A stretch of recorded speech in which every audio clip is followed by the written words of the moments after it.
Okay, I guess we'll get started then. Yeah, let's present this full screen.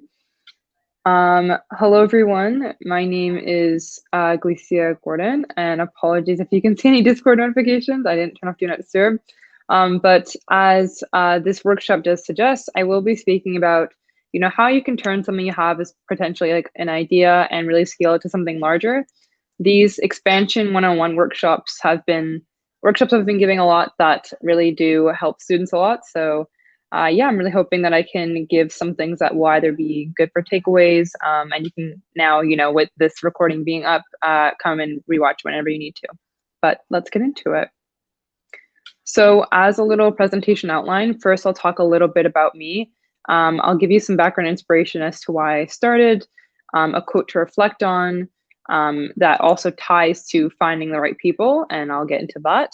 Then strengths and weaknesses when I was starting off, and ending off with resources to establish your very own project or any sort of innovation, product or service. So that's the outline. So as I guess a little bit about me, so I am best known in, I guess, the professional world as the founder of Leading Learners. And essentially, us at Leading Learners, we're basically considered a one-stop shop at centralized student resources. So really everything you can imagine, from resources for math, biology, chemistry, to video guides and things like that.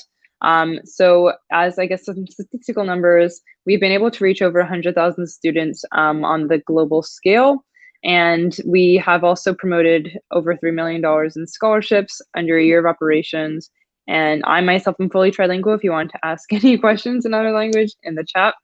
And then there's some like programs and distinctions that I'm not going to get too into, but if you want to ask any, feel free to just like type them now, if they're on your mind right now, but then I will answer any questions at the end. But as for judging and mentoring, the ones that you see on the screen are just like a small snapshot. And I would recommend judging and mentoring like 100% at business competitions, hackathons, or any events for students, because really it is like just an opportunity for you to share your skills with other students who are either your age, or younger or older, just depending on your experiences.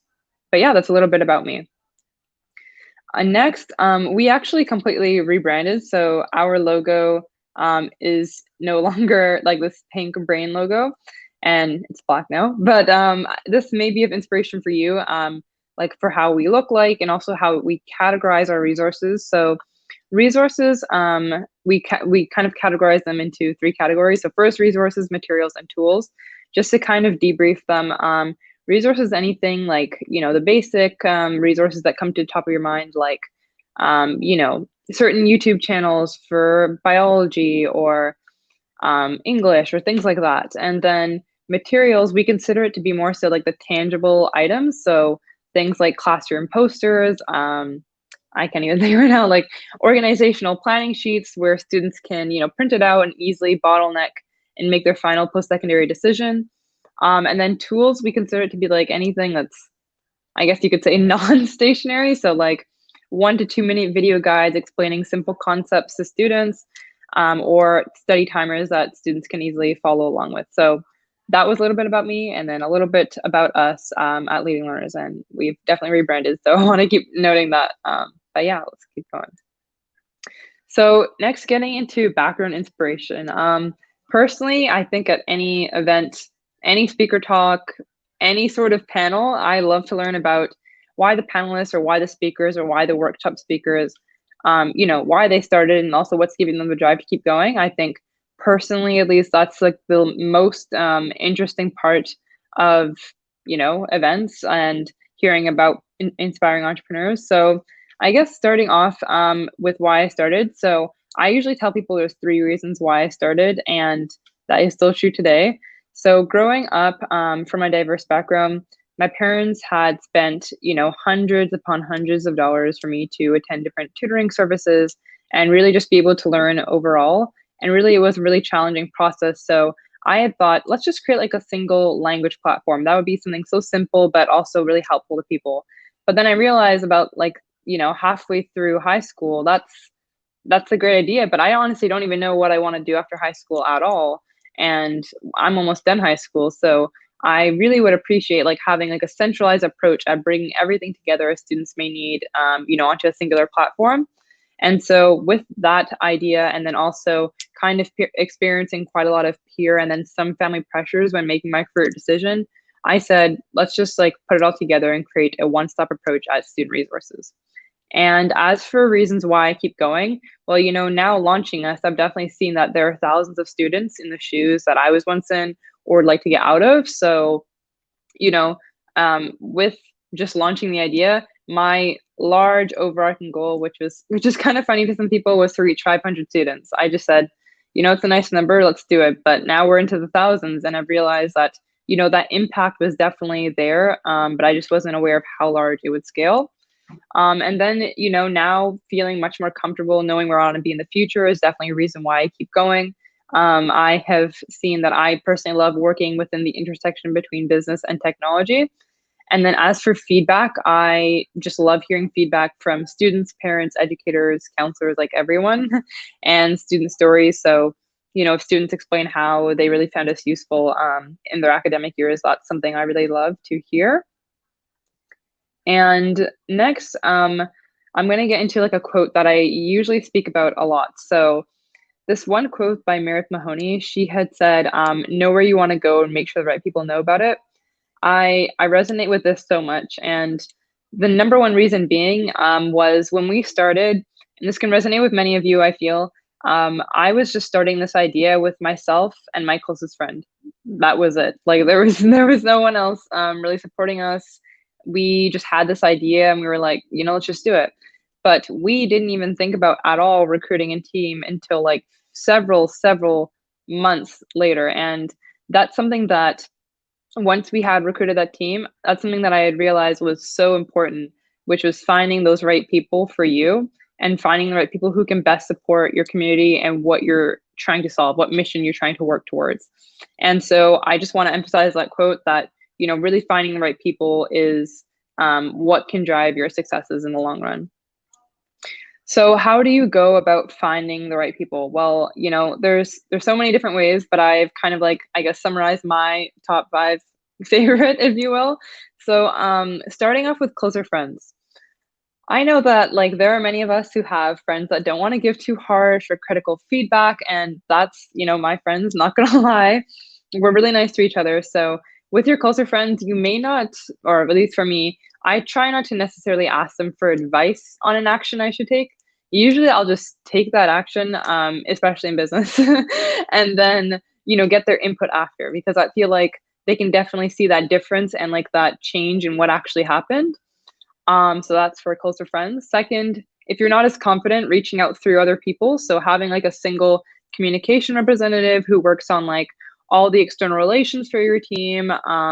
Like, if you're a nonprofit, I guess like sponsors, or if, I don't know, you're working towards a startup like myself or a company, then you can work more towards like having someone who just leads all of those communication aspects through email or any sort of contact.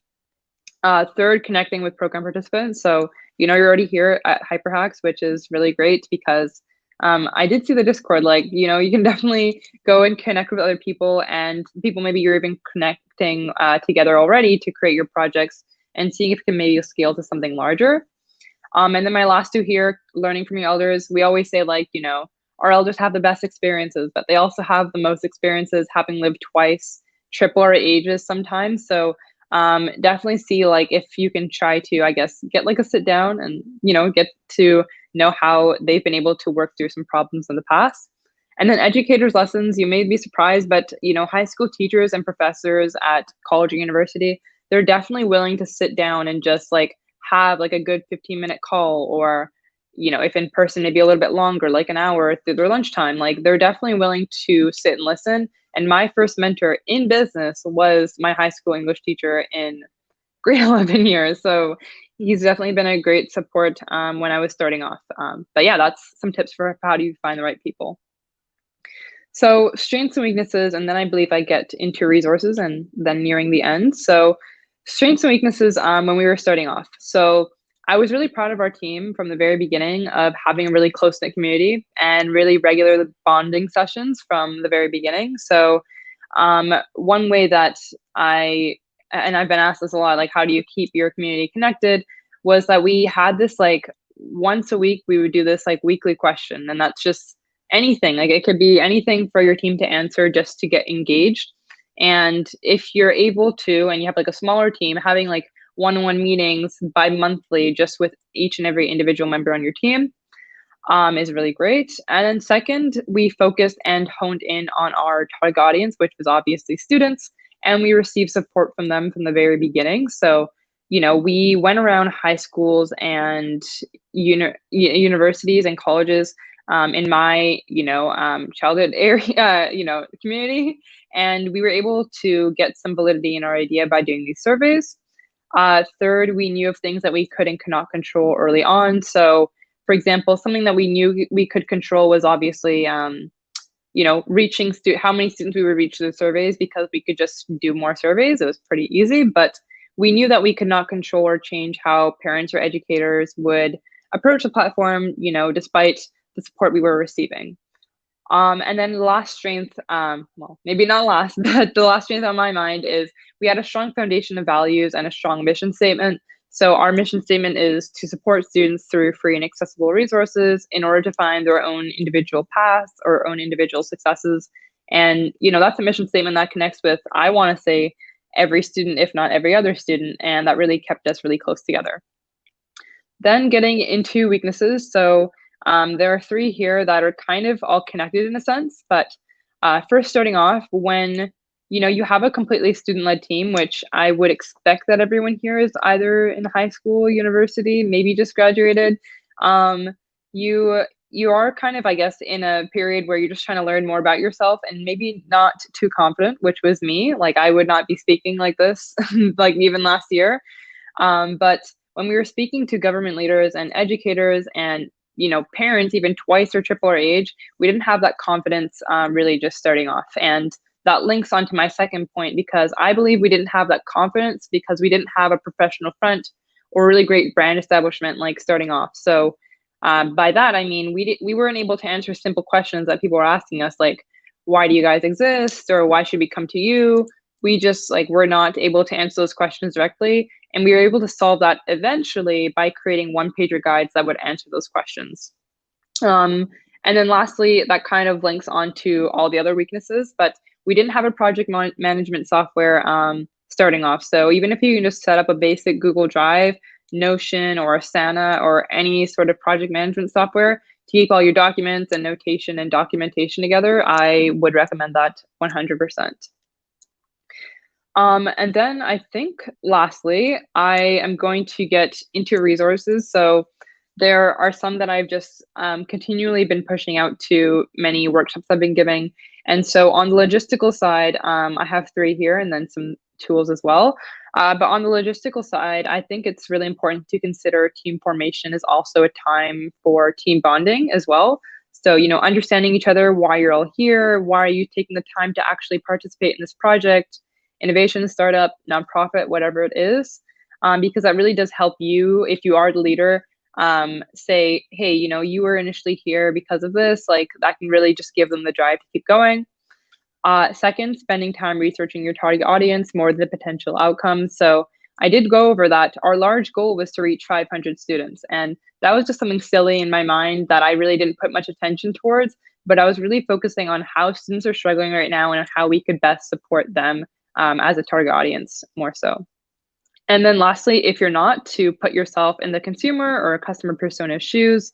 So imagine like an ideal person that has all the issues, all the struggles that you, your team, your company, your project, if it's just a small project, are trying to solve. And if you were them, how would you go about it, and how would you use it, or how would you, go about buying it if it's something that's, I guess, more tangible? I think it's really important. And then lastly, ending off with tools. So my first one here is when people ask me a lot about like, what if I don't know anything about business? Like, what if I'm just trying to learn the very basics? So Patriot is a really great accounting management software, but aside from their software itself, they have this amazing blog and catalog of infographics that get into the basics of business. And so I would recommend them as just like a great starting point, and then also LinkedIn if you can, just reading through some blog posts there. And then Canva. Secondly, I know that many people know Canva as like, I guess, an Instagram post maker or things for school or posters. But Canva in itself, I love that you can create like these brainstorm sheets where everyone on your team can go hop on a single time, kind of like a Google Doc. And then you can all just kind of like release your thoughts onto like a singular page. I find that really nice. And then after, if you ever wanted to, you can obviously, with Canva, print for really relatively low cost. You can print on anything like paper, cardstock, t-shirts. I believe they even have like lawn signs right now, and it's really, really low cost if you're just starting off. And then lastly, digital grants. So, doing some search queries like free tools for students, student technology in your city, region, country, etc., or tech for good. Those are some good search queries to just get the ball rolling and finding those initial discounts or services that you can get for free just being a student. Okay. Oh, key takeaways, and then I will answer any questions at the end. So just as kind of like a key takeaways, I guess what I went over. So finding your target audience and how you could directly assist them is super important. Emails, outreach, surveys, or just outreach in any form is also really important. Brand establishment is key. Seeking feedback on a regular basis and trying to learn what you can and cannot control early on is going to give you a really great head start starting. So that is everything I have. I will look, I guess, to the chat in a bit for any questions. But as for how you guys can connect with me, I'm open to answering questions via LinkedIn. And then Leading Learners is also on Instagram. We just shorten our name to @Lead Learners. But yeah, that's us in a nutshell.